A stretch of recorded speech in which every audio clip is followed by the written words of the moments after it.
आता आपल्या सगळ्यांना माहीतच असेल की बिग बॉस 11 जानेवारीला चालू होणार आहे. आता त्या 11 जानेवारीची सगळेच जण खूप उत्सुकतेने वाट पाहत आहेत. मी तर खूपच उत्सुकतेने वाट पाहते.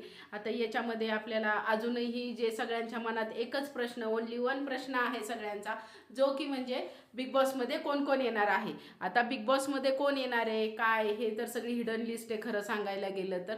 जे सगळेजण टाकतायत ते फक्त सोशल मीडियावर जे ट्रेंडिंग आहेत त्यांची नावं येत आहेत. जे सोशल मीडियावर किंवा त्यांना अप्रोच केलं असेल असं असेल त्यांची नावे समोर येत आहेत. जसं की झालं अनुश्री माने झालं, नंतर वैभव मोरे झालं, त्यानंतर मंदार म्हणून जो आहे रिव्ह्यू करत असतो बिग बॉसचा त्याचं नाव झालं. अशी खूप सारे नावं येत आहेत. केळकर असं म्हणजे रोहित राऊत अशी खूप सारी नावं आहेत.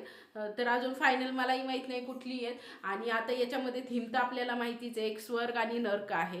आता हे स्वर्ग आणि नर्कमध्ये नेमकी काय असणार आहे, जसं की मला असं वाटतं की एकदा हिंदी बिग बॉसने केलं होतं जंगल थीम, त्या प्रकार असेल हा. आणि तो सीझन तर माहिती आहे आपल्याला का हिंदी बिग बॉसचा जो जंगल थीम केलेला भयानक म्हणजे भयानक आपटला होता, अजिबात चालला नव्हता तो सीझन.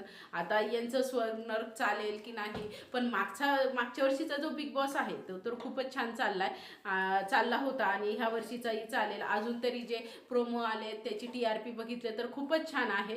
आता हा किती दिवस घडेल, काय घडेल, कोण कोण येणार हे तर आपल्याला पाहायला मिळेलच. त्याचं मी अपडेट तुम्हाला देतच राहील. मस्त आपण रिव्ह्यू करूयात आणि बिग बॉस एक धमाल जी आहे म्हणतात ना ती धमाल करूया आपण आपल्या चॅनेलवर. आणि जे कोण येणार आहेत कंटेस्टंट त्यांचीही नावं लवकरच मी तुम्हाला सांगेन. आणि सेकंड म्हणजे तुम्हाला याच्यामध्ये तुम्हाला कसं वाटते माझ्या चॅनेलवरती आणि मी रिव्ह्यू देणार आहे. माझ्यासोबत राहा, तुम्ही सपोर्ट करत राहा. थँक्यू.